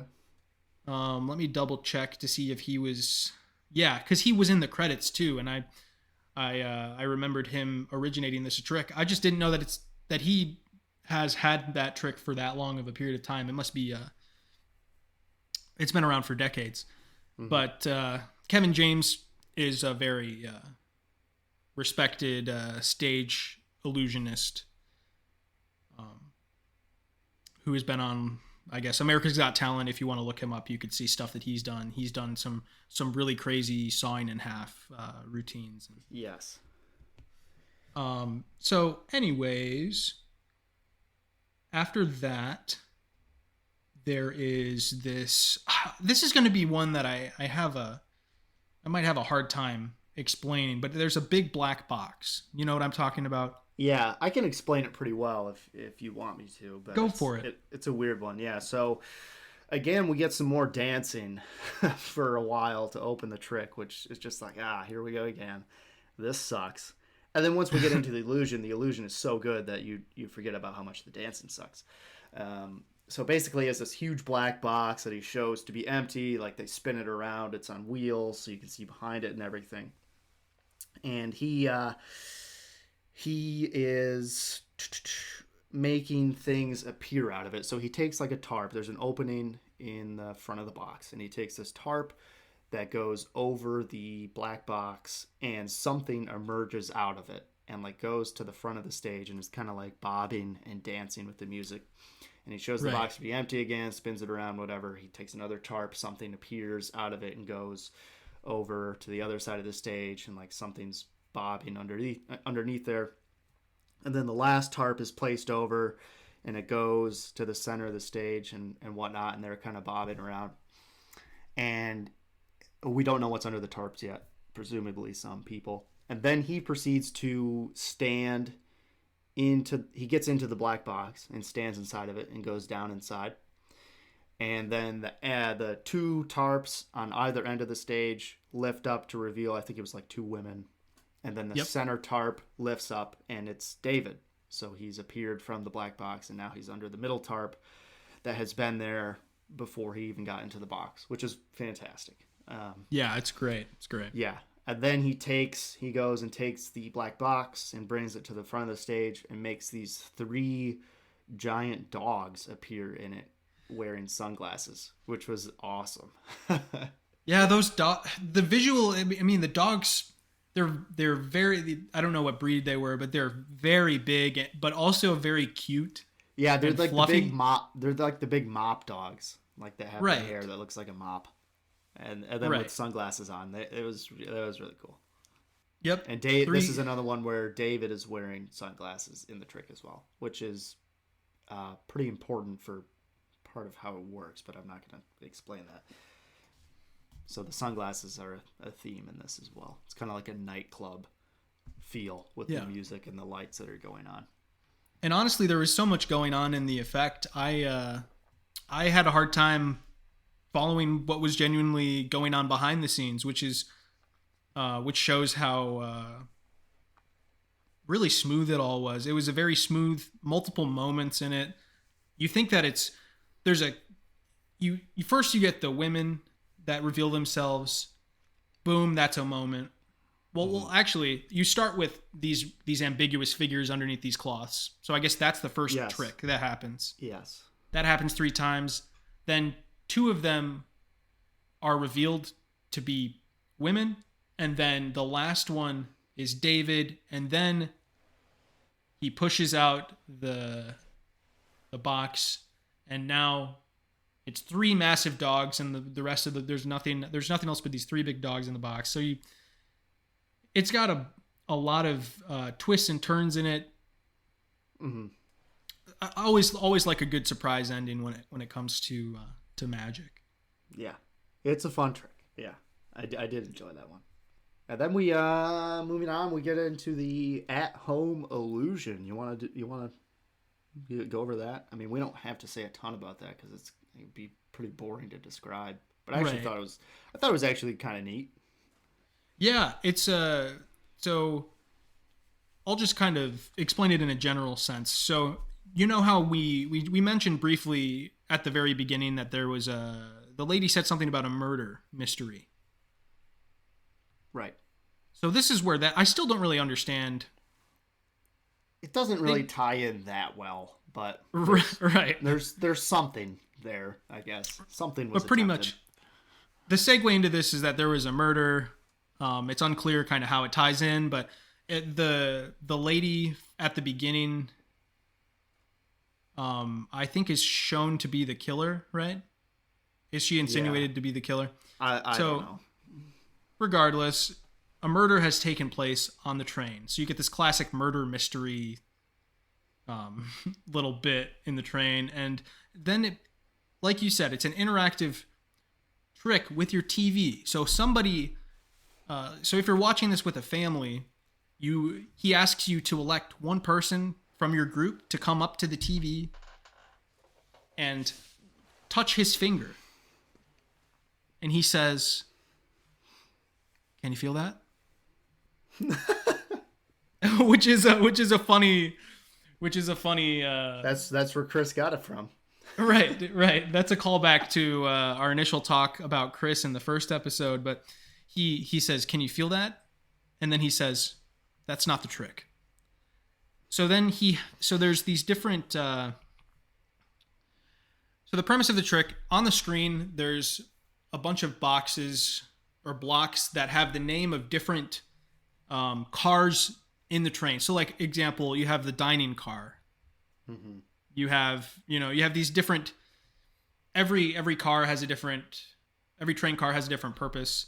So and the premise of this is that he mentions prior, whatever you pick is going to be the exact train car we use when we vanish the train car at the very end of the show. Mm-hmm. So he does this thing where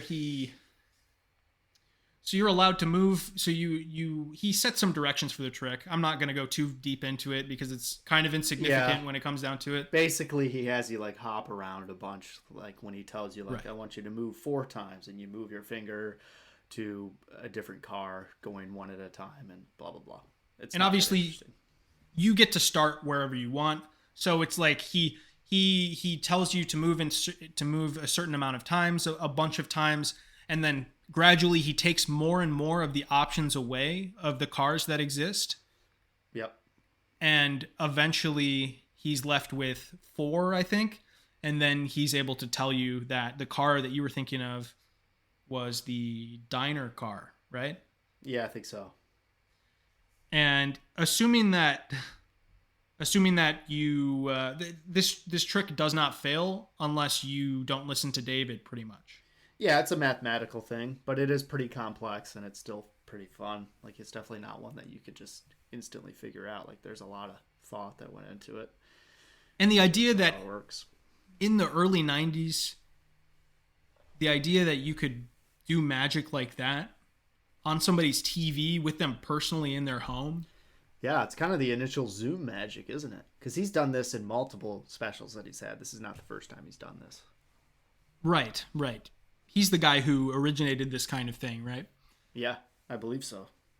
Yeah, it's very impressive, and I can't imagine that back then what this would have been like to experience in your home, like this larger than life illusionist that you've seen all of these crazy tricks done so far in the special, and then you actually get to be involved in one, and it's very fooling.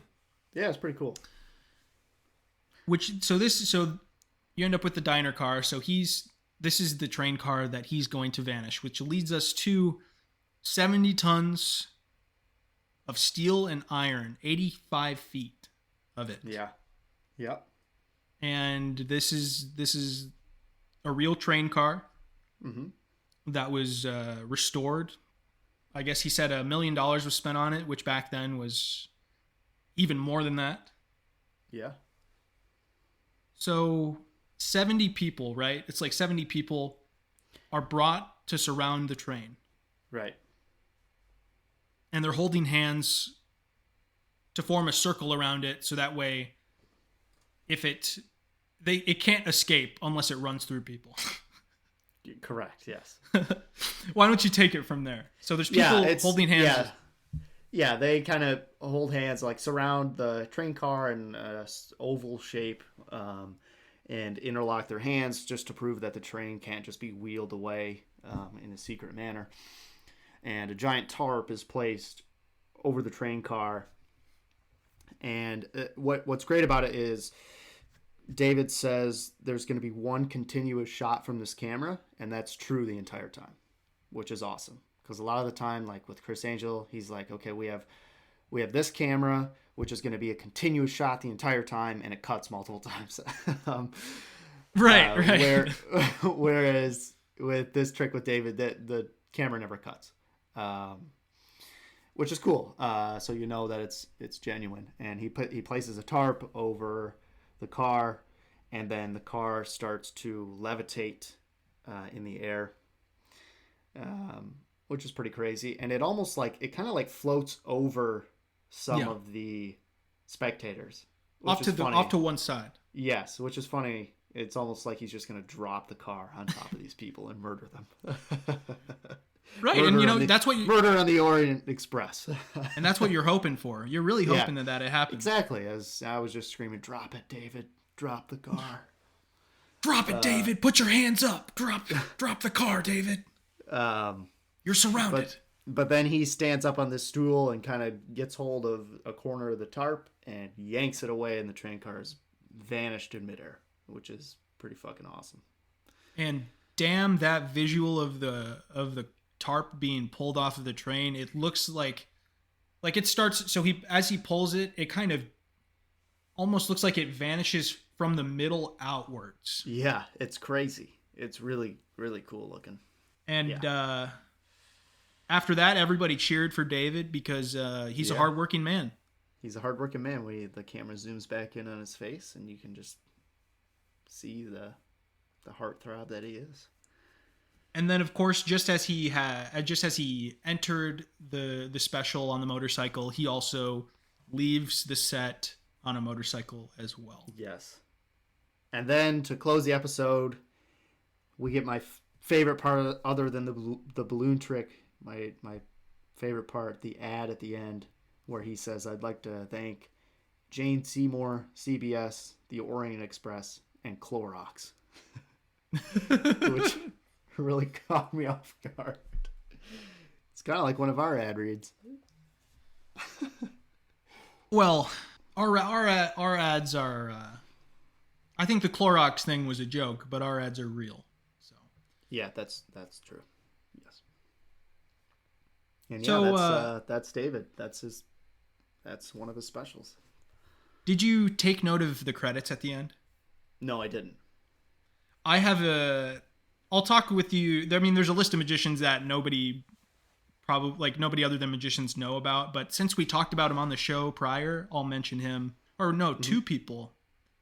Okay. So obviously Kevin James, who I mentioned, did the rose trick. And I think that's probably why he's credited too. Maybe he did other stuff, but also somebody who you recently saw, John Carney. Oh, really? Yeah, he was on the list of credits. Oh, that's cool. As well as Mike Caveney, who you saw at that same venue that same night, right? Yeah, sure. So two people that worked on this. Yeah, it's very ironic. Two people that worked on this special you ran into not too long ago. That's pretty on the same day. Yeah, I missed that. Huh. Well, cool. Yeah. So yeah. Yeah, that's David Copperfield's Mystery on the Orient Express. Pretty fun special overall. There's some creepy moments with him on stage, but I really enjoyed watching this. This was my favorite one to watch so far of what we've done.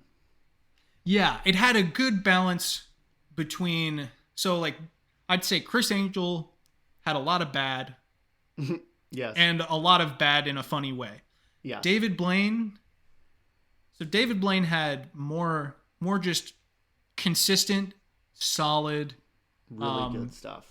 Yeah, not much to make fun of. Yeah, nothing really to make fun of. Yeah, this was good because the magic was fucking great. But some of the stuff surrounding the magic was hilarious and bad. So it was a perfect mix of entertainment there. Exactly. It was balanced. It was very balanced in that way. Yes. The good and the bad. Just to be clear, that's not what we necessarily look for in a good magic show, but in terms of talking about stuff and reviewing it, like that's a pretty good combo right there. Right. It can be, I mean, if it's all bad, it's funny, but there's not much content to it. There's not much to it. And if it's too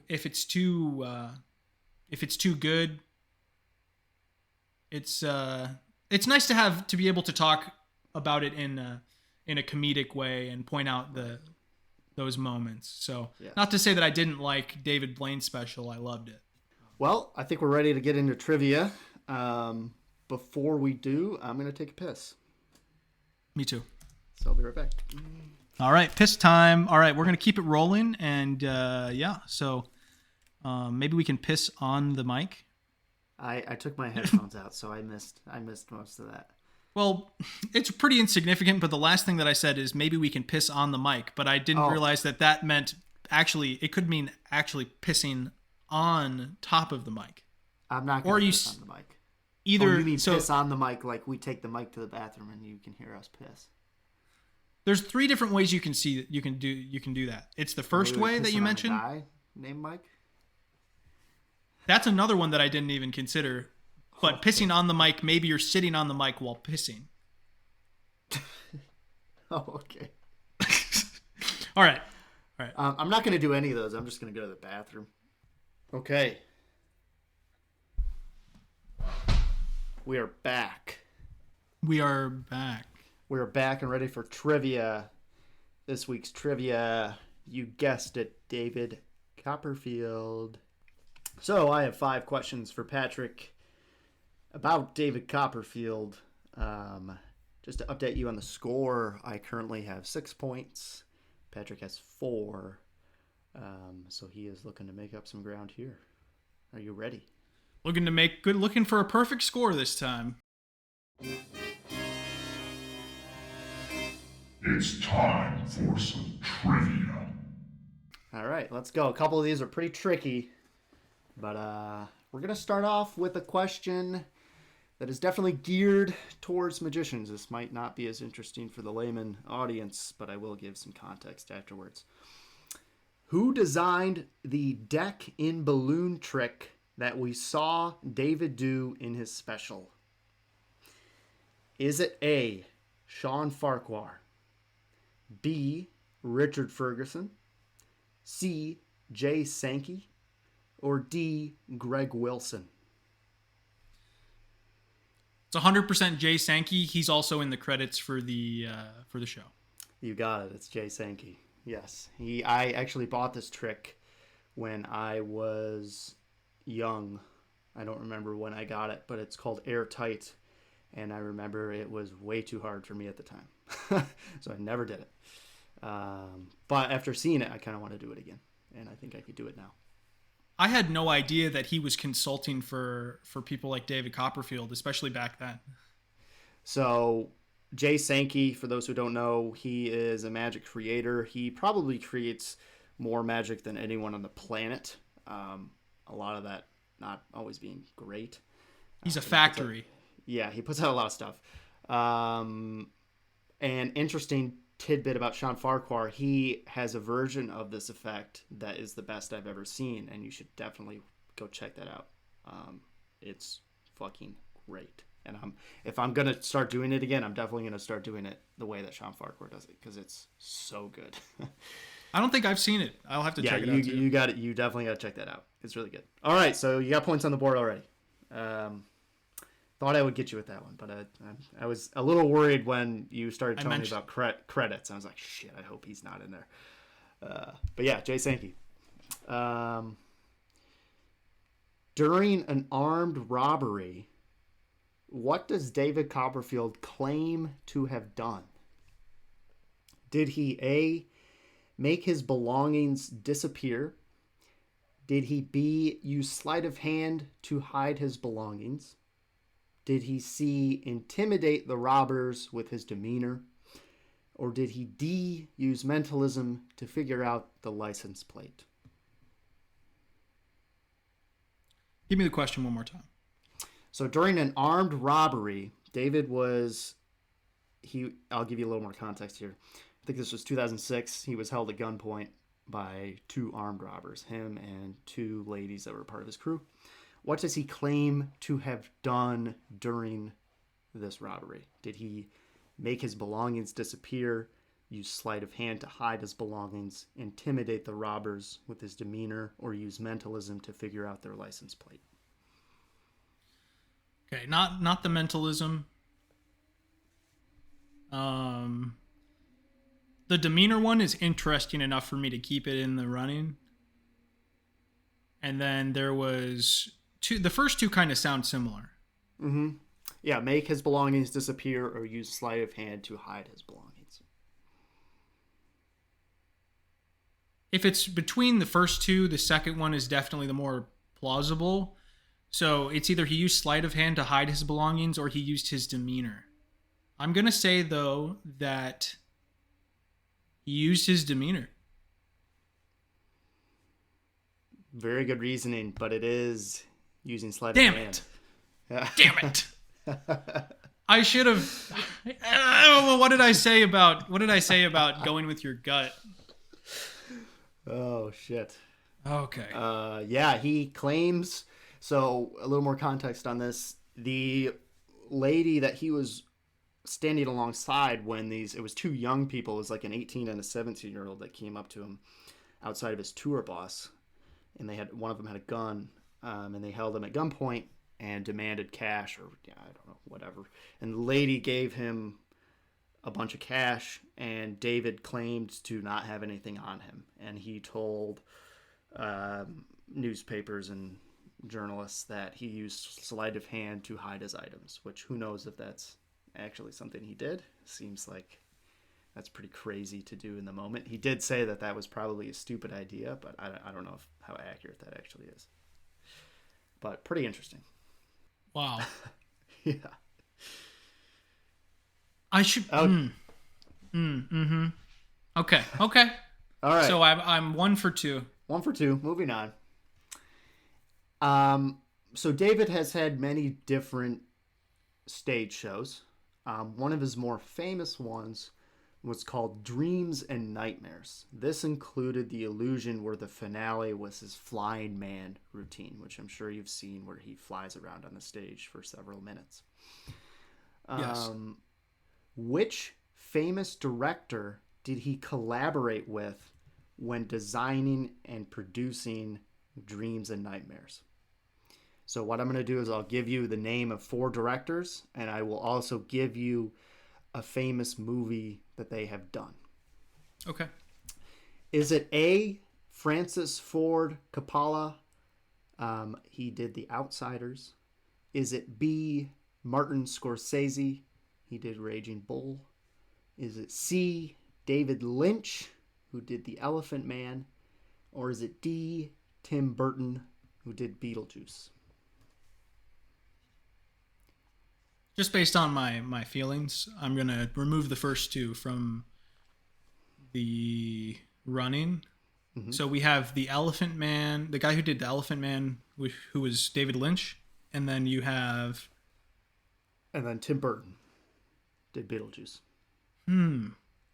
I will tell you, these might not be the director's most famous movie, but it is a well-known movie. Sure. Right, because it's maybe a different movie could have said something about the...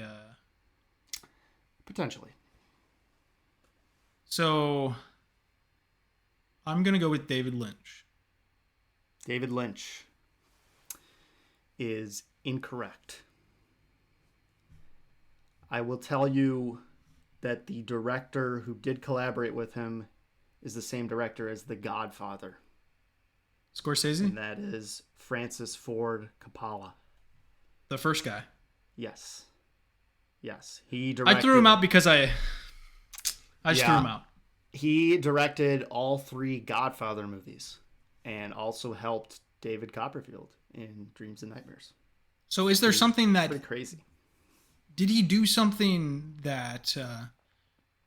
But I don't think of those movies having crazy effects like... No, they like don't. I don't know what he worked on with him, because these are like, even The Outsiders, like these are, I mean, obviously The Godfather is like all-time kind of gangster classics, but they don't, like, a lot of his work doesn't seem to fit in with David Copperfield. So it's pretty interesting, and I do want to dig into more of that and see what exactly he did. But I was very surprised to see that name on there. And even as a movie buff myself, I definitely wouldn't have guessed that. I probably would have guessed Tim Burton. I felt like Tim Burton was unrealistic, because I would definitely, like, he's the most well known to me out of all of them. Yeah. So I figured I would know if he did. So David Lynch makes a lot of really weird movies, and it seems like he would fit into that world as well. But yeah, that was a strange one that I found. All right, we have 2 more questions. We have 2 more. Mm-hmm. I have 1 correct. Yes. So in May of 2001, David Copperfield entertained at the White House, where he did an effect, a sawing a lady in half effect with Jennifer Lopez. How many pieces did he cut Jennifer Lopez into? Okay, before you even give me the answer, my gut feeling is 8, but keep going. Okay, I'm going to go give you the answers here. Is it A, 6, B, 8, C, 10, or D, 2? 2 would be 2. 2 wouldn't be a David thing, I feel like. He's got to go big. He's got to make it he's got to make it his own, and two pieces would just be too classic. 10 is a little much. 8 was my gut feeling before I even heard the answers. Before anything. Yeah. So, you know what? As much as I think that 6 might also be plausible, we're going to lock in 8 because that's just what I felt. Come on. You're going to say it's incorrect. I can feel you're going to say it's incorrect. It is 6. It is 6 pieces. I wish that 8 if 8 was not an option, I would have likely went with 6. I'm glad that you said 8 before I gave you the answers. Okay. The answer is 6. You currently have 6 points total across your 2 trivia sessions, and you have one more question for the David Copperfield section. This is another movie question. This is it involves a movie that David has appeared in. Which 80s slasher film do you think David Copperfield appears in? So I'm going to tell you the titles of the movies, and I will give you a brief description of the movie, and you have to decide which one he appeared in. Sleepaway Camp. Is that an option? Is it A, Sleepaway Camp? Okay, keep going. What the fuck? Is it A, Sleepaway Camp? Bunks in the showers are a mad stabber's beat at a summer camp strictly for teens. What the fuck? That's the description. Is that the title? That's the description. Oh, okay. I was like, is that a... Yeah, I've seen that one. I've actually seen Sleepaway Camp. Okay. Is it B, Blood Beat? A woman travels to a rural Wisconsin to meet her boyfriend's family, but her body becomes possessed by the spirit of a Japanese samurai warrior who goes on a killing spree. What's that one called? That is called Blood Beat. Blood Beat. Is it C, Bloody Valentine? Friends defy the rules of a legendary murderer and discover he is real when they start celebrating Valentine's Day. Wow. Or is it D, Terror Train?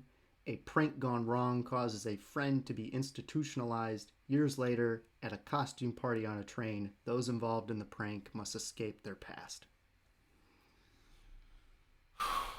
The train one is really enticing because we just talked about a special that involved David Copperfield and a train. So, as much as I want to think that you threw that in there, I'll be mad if I don't pick it and it's the right answer.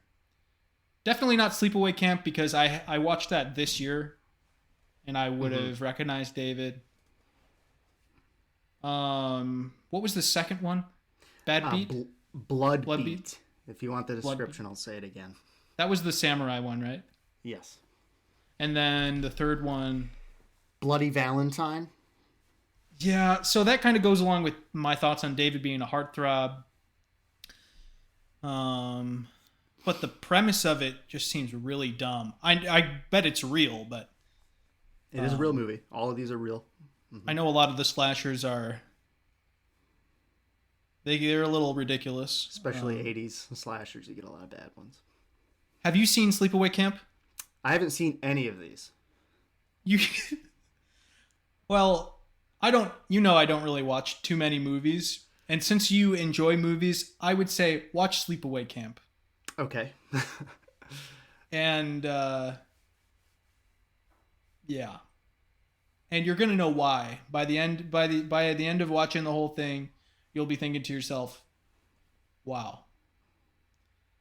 So it's not that one. Samurai, I feel like David Copperfield wouldn't be in a movie like that. It's gonna be the love one or the train one. And I'm gonna be pissed if I don't pick the train one and it's the train one. So, but I don't know. I'm gonna go with it's the train one. It's whatever the train one is called. Terror Train, locking it in. Yep. Watch it be the Valentine one though. The correct answer is Terror Train. Yes. You got it. It. I thought you might have been trying to do the good old. I knew Bloody Valentine would entice you with the episode that we watched on him.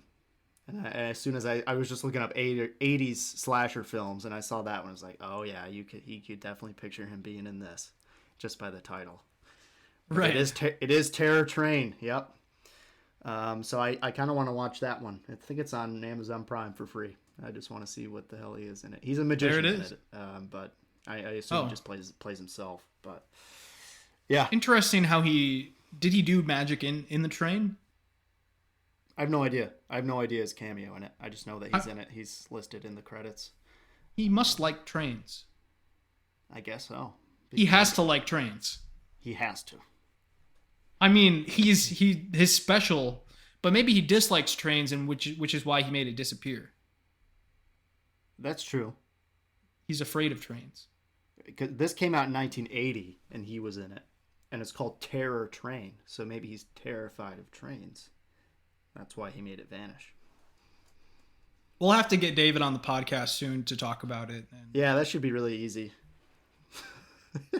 Yeah. I mean, our reach is good. Look at our sponsors. Yeah, exactly. Which I mean, let me circle back and say thank you to our sponsor, Baby's First Jello Shot. Yeah, thank you. And so let's recap the points now. Lucas, you had 6 from your first round, right? I have 6 from my first. You had 4 in your first round. You just got another 4 here. So your total is at 8. I am at 6. Yeah, that's where we're at. We got 7 more weeks before it's finalized. I suppose it could end up being finalized before then if the points fluctuate on either side too much. But that's true. Seven more weeks of trivia. So someone could win it before then, but that's before we announce the loser. That's what we got. So still a lot of time here. Well, maybe if I end up being behind bad enough, we could work something out for like a double points round for me. We could talk about that if it gets to that. But I'm just yanking your chain. So you only need next week for your second round. You only need to win. You only need to get one question right to tie me. Yes. So chances are, because multiple choice has 4 options and there's 5 questions, odds are you're going to at least be able to tie me. Yeah. Hopefully. Even if you were guessing. Hopefully. Mm-hmm. All right. Yeah. Well, I hope you don't get any points next week. Thank you. I hope I get 5. I hope I get 10. I hope I get 20. Wait, how would you get 5? Yeah, well, I was thinking of the questions, not the points. You're going to get 5 questions, but are you going to get them? You can get a half a point if you say the right answer, then lock in the wrong answer. Like if you had said, I know it's Jay Sankey, I'm going with D, Greg Wilson, I would have given you a half point there. Well, I feel like I've done similar things on a good majority of the questions. Yeah, no, I'm just kidding. I wouldn't do that. Yeah, you did it. You did it on the second question with the sleight of hand to hide his belongings. I thought you nailed that one too. I need to learn. If doing the same thing over and over again and expecting a different outcome is considered to be insanity. That's okay by me. Well, on that note, that was the Flaming Melon podcast. Thanks for tuning in. have a happy new year, everybody. Enjoy it. Happy New Year. See you later.